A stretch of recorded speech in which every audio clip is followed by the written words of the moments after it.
And we're going to change gears for the next two talks, and the first one will be given by Sujay King. We're going to change gears into, I think, more mechanical type devices and look at their promise for low power. Okay, so Sujay is the Connexent Systems Distinguished Professor of Electrical Engineering and Computer Sciences and the Associate Dean for Research in the College of Engineering that's here at UC Berkeley. And she's also a theme leader in the NSF Center for Energy Efficient Electronic Science. So she's received all of her prior degrees in electrical engineering from Stanford. And I noticed she has a bunch of awards, but the one I wanted to highlight was in 2000. She received the DARPA Significant Technical Achievement, so very good. And I don't think DARPA awards that anymore, so I think you were one of the last recipients of that award. Wait, I heard it was changed to $1 million prize. I thought DARPA gave many millions of dollars.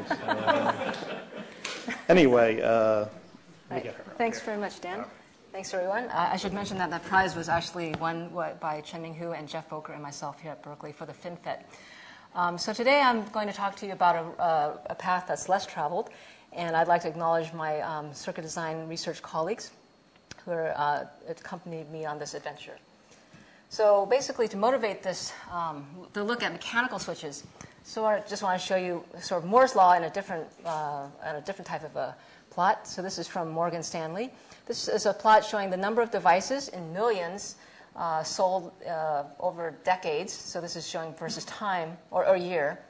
So the key thing to note here is that Moore's law, which is basically driven by transistor scaling to get more devices per chip, so you get higher performance and lower cost per function to grow the market. And this cycle's gone on for a few decades. This really has enabled us to grow exponentially the number of electronic devices, so that today in the mobile internet age, there's tens of billions of electronic devices, and they're not only used for computing, and they're not only used not only mobile. So if you sort of extrapolate and imagine what the world will look like for another decade, let's look at where we are now. This is a slide taken from Jan Rabai's, and he's going to give a talk towards the end tomorrow. This is a view of where we are today. We have a lot of computing power in the cloud, okay, data centers and cloud computing centers. And we have proliferation of mobile devices that are connected to access information and functions in the cloud. All right, and this really has been a driver for more of Moore's law, and that will continue, as some of the previous speakers mentioned.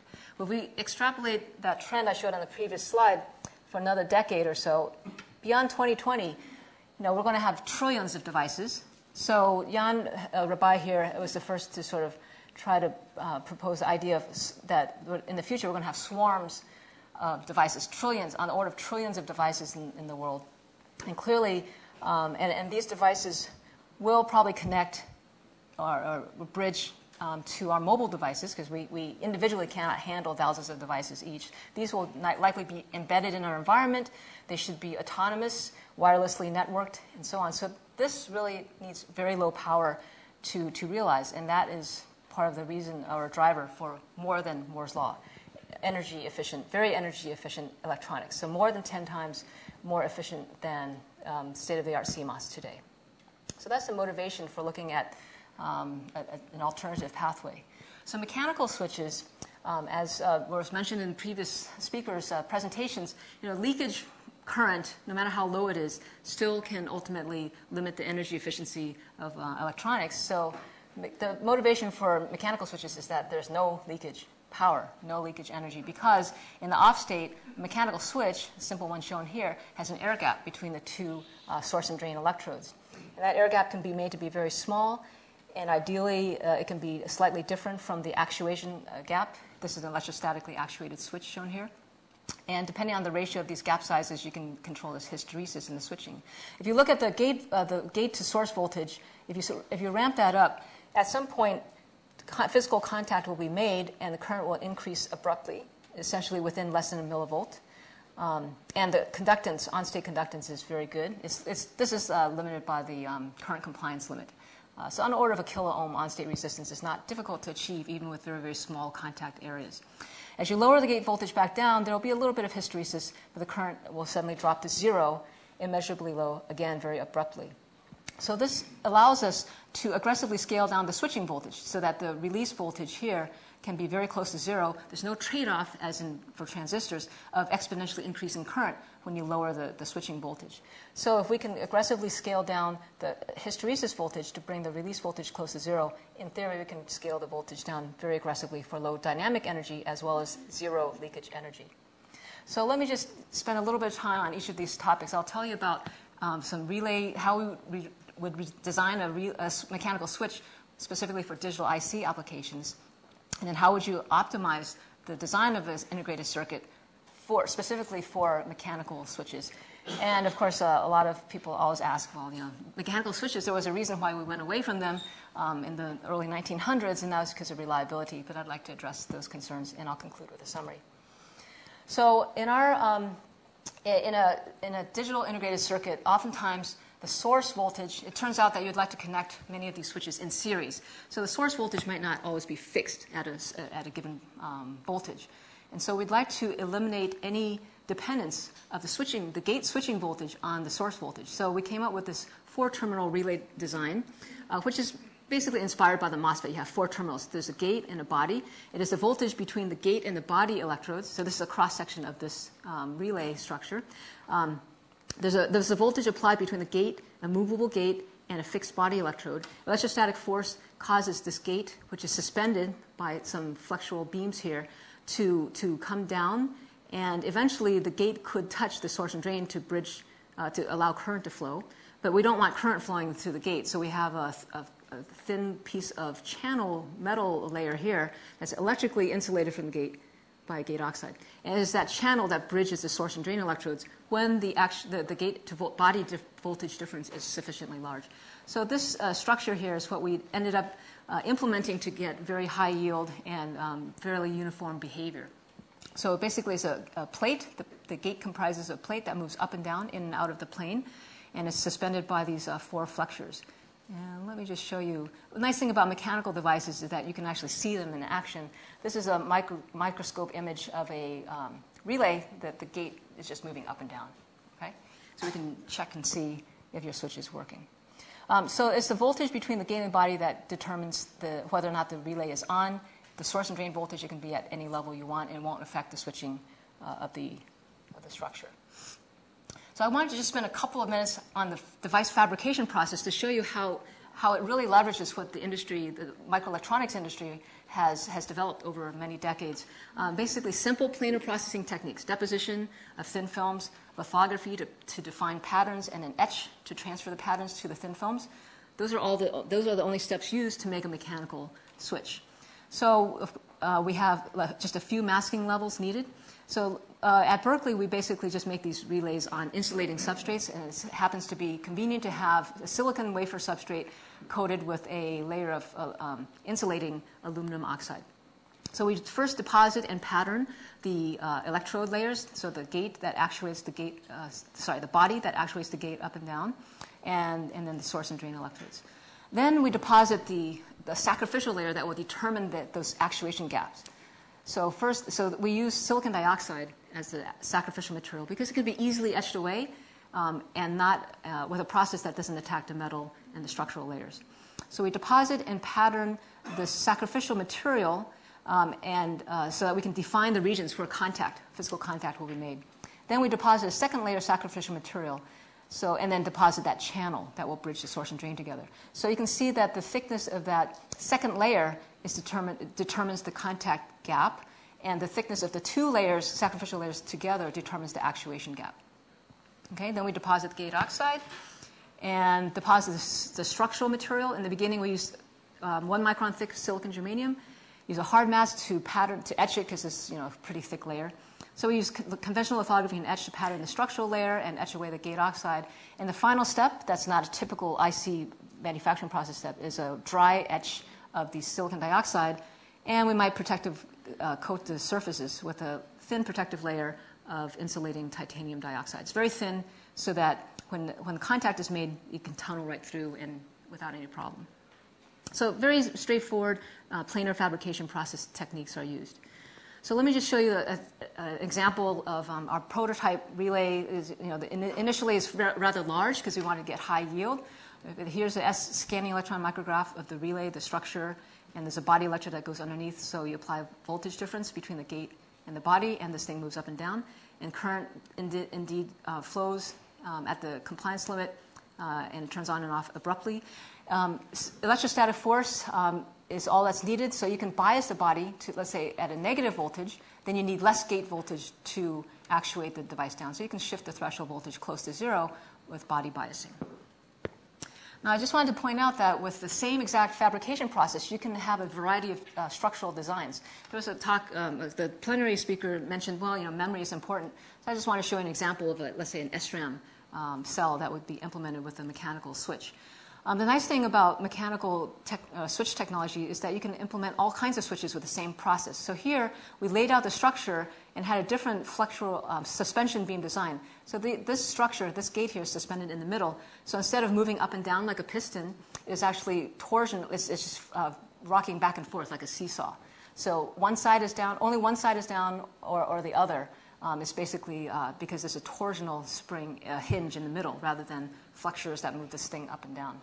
So on the right is just a zoom-in picture of the channel region. So the channel's underneath the structure, attached underneath the structure, and when it comes down, it will contact the source and drain electrodes. So the nice thing here is that you can get perfectly complementary operation. Only one side this is designed so that only one side is actuated down. There's two separate body electrodes underneath, one biased at high voltage, the other one at low voltage. So only the electrostatic force will exist strongly only on one side.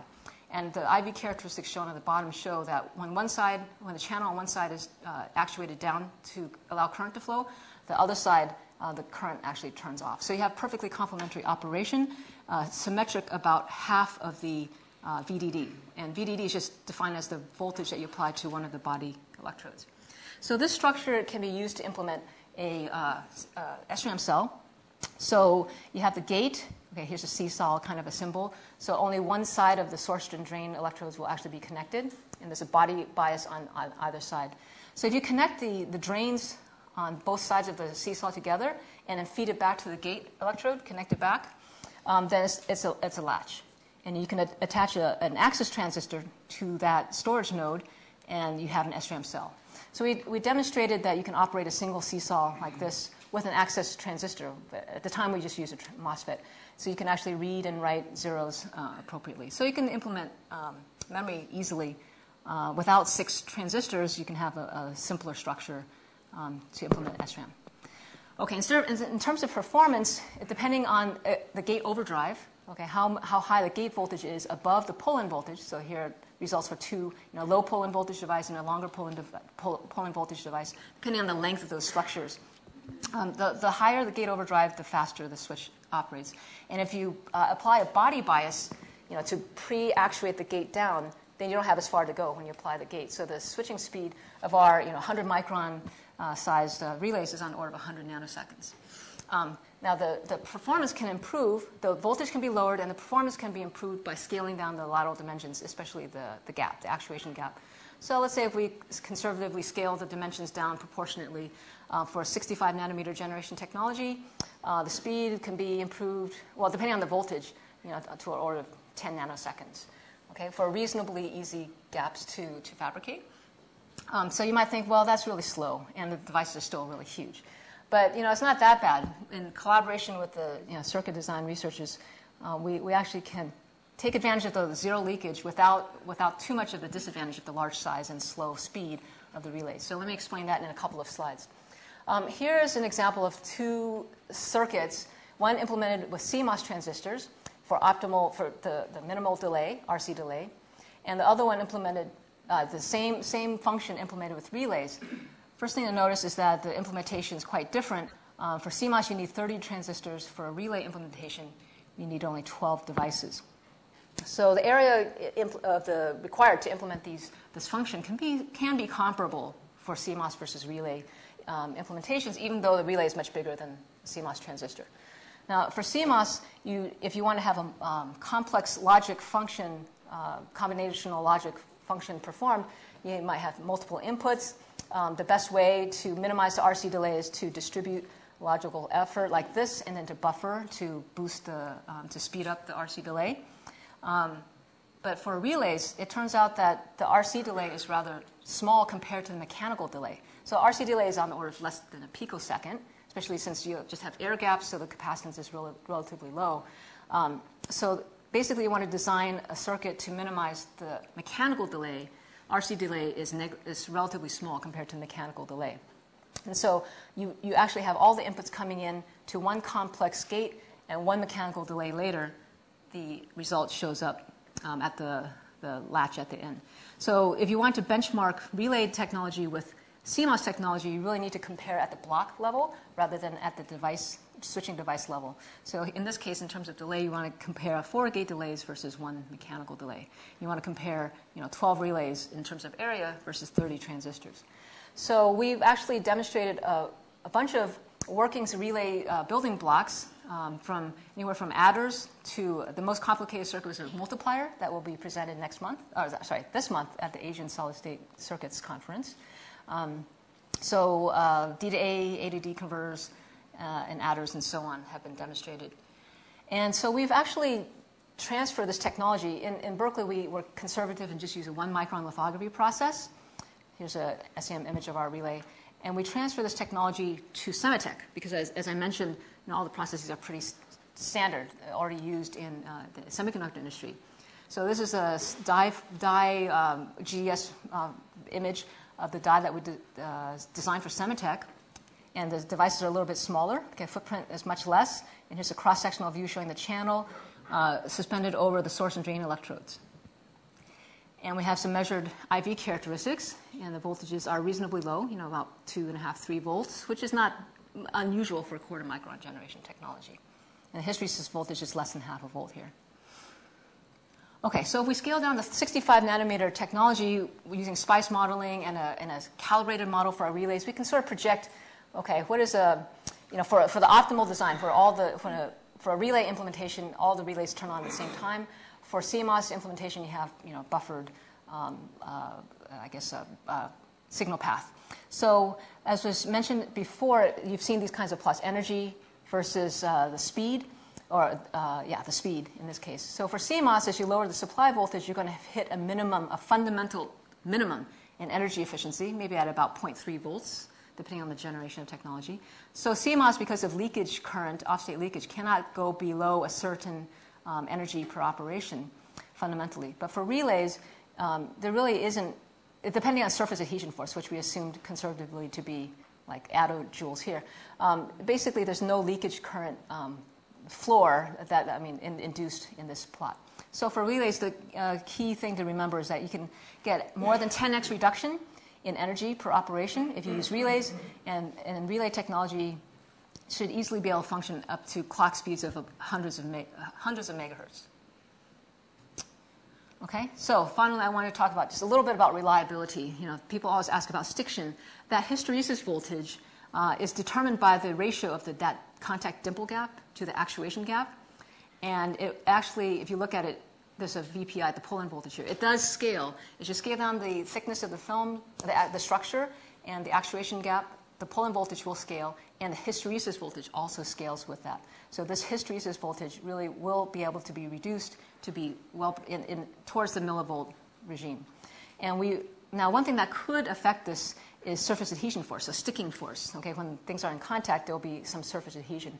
But we can extract this surface adhesion force from experimental measurements of the pull-in and release voltages, and we've made relays with different contact dimple areas, and we have seen experimentally that the surface adhesion force scales directly with the area of the contacting dimple. So we don't expect that surface adhesion force will be a fundamental issue for scaling relays down to the millivolt operating regime.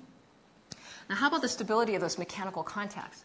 Well, it turns out that since the speed of a mechanical circuit is limited really dominated by the mechanical delay, not the electrical delay, that means that the on-state resistance of the relay doesn't have to be ridiculously low. It can be kiloohms on the order of kiloohms. So this allows us to use a hard contacting metal, a refractory metal, as a contacting electrode material. And as I mentioned, to sort of make this surface more stable, to prevent oxidation, we can coat it with a very thin layer of titanium dioxide. And the contact resistance, as long as it's less than 10 kiloohms, should be fine. So we have measured relay contact resistance as a function of the number of on-off cycles, actually closer to 100 billion cycles, which is showing here that the resistance stays sufficiently low. What we think is happening here is that we're testing these relays in just room air, and so the tungsten is oxidizing, and then the oxide breaks down once in a while, and then it oxidizes and breaks down. That's why it's not that stable. But if you look at the AFM images of a fresh contact dimple region versus a worn-out contact dimple region, the distribution of heights in this contact area is actually really the same, essentially the same. You can't distinguish any difference for fresh relay contact versus contact that has been cycled a billion times. So we really don't see any wear issues. Now, one thing that can happen is that every time you turn on and off a relay, you're charging or discharging some load capacitance, and there's joule heating because of current flow.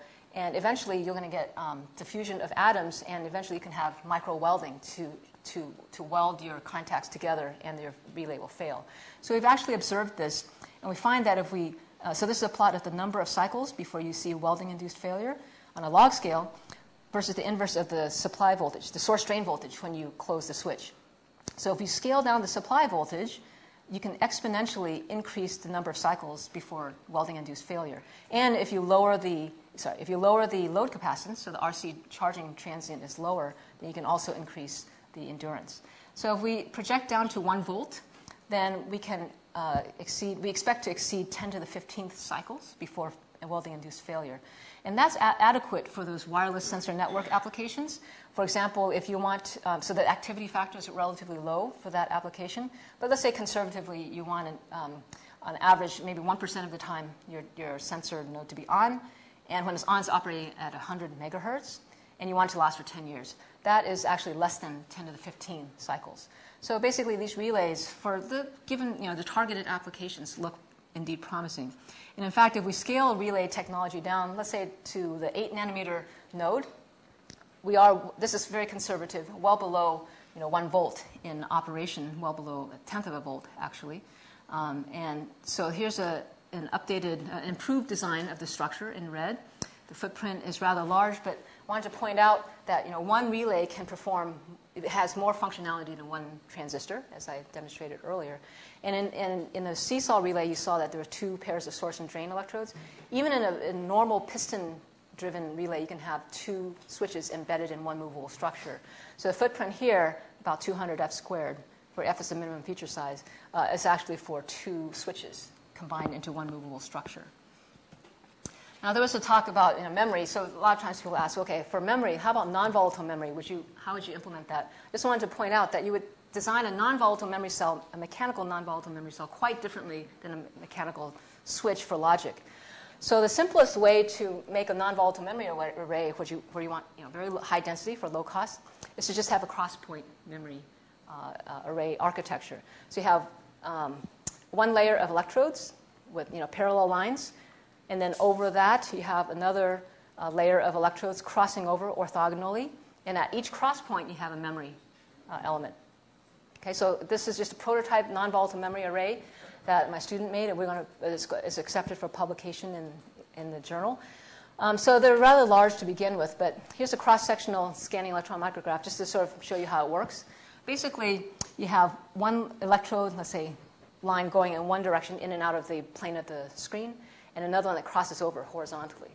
Okay, notice that those 2 electrodes have built-in work function difference, so that and then the sacrificial layer here is silicon dioxide, and it's only about 127 angstroms thick, and it's suspended by these silicon nitride spacers that you can form easily on the sidewalls of this polysilicon line.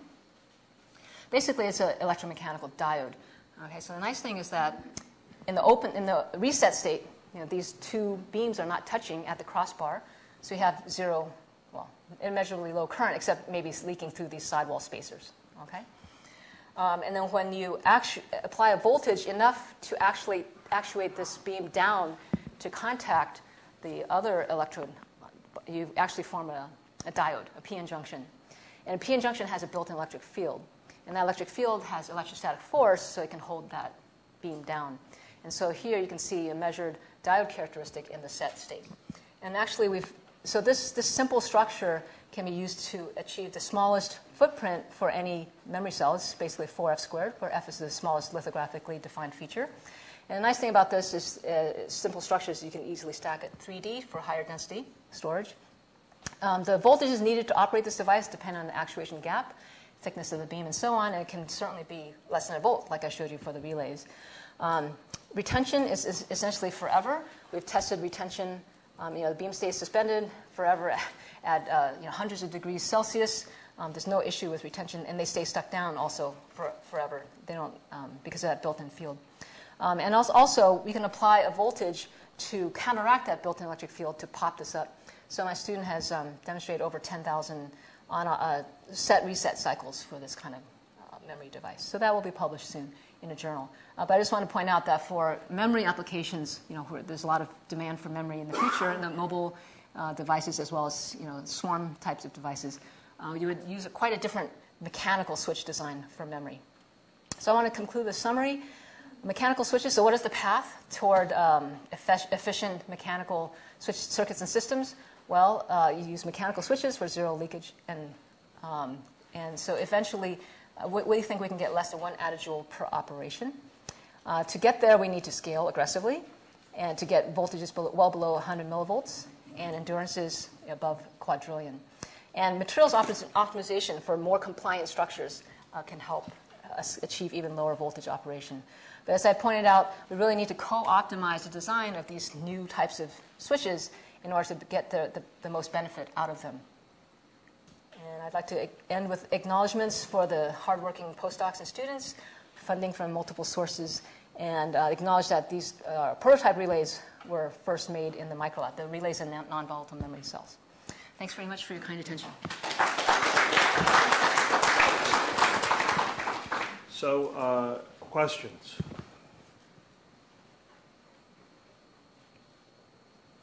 Jan. So, what do you think is the primary source for variation? If they say you put in voltage, if you just get it down to small dimensions. Okay, so questions about sources of variation. So it's just parametric variation. So variations in the air gap thickness and the structural layer thickness, as well as the width, the area of overlap between the actuation electrode and the structure. So the industry, semiconductor industry, has been able to control parametric, thicknesses and dimensions pretty well, to less than hopefully 10% variation. So that is something that we're looking at. The nice thing about mechanical switches is that if there's variation in a threshold in the threshold voltage of a transistor, you'll get exponential variations in offstate leakage.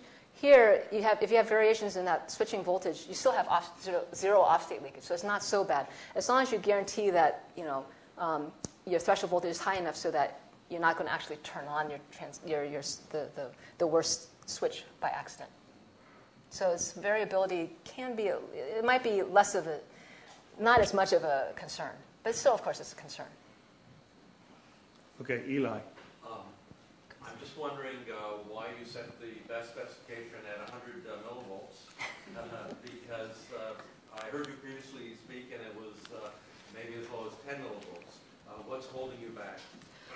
Okay, so in this slide, when I showed the ultimately scaled relay, that was actually assuming silicon germanium, which is actually a rather stiff material, and it's 5 nanometers thick. If we move to like a metallic structural material, then we can definitely lower the voltage further. Or we can come up with some novel switch designs where the flexural beams really have zero restoring force. But then we need sort of something like the seesaw relay to have electrostatic force to turn off a relay. Because right now this design relies on mechanical, spring restoring force to turn off the relay. So there are ways to lower it significantly more. Okay, there's one question. Okay. Since I have the microphone. From a practical standpoint, what type of circuit complexity are you aiming at? I mean, how many equivalent thousands of gates to make a circuit out of mechanical switches? Okay, I'm going to defer. Elad Alan can answer that question better than I can. But we are at Berkeley aiming to demonstrate a microcontroller.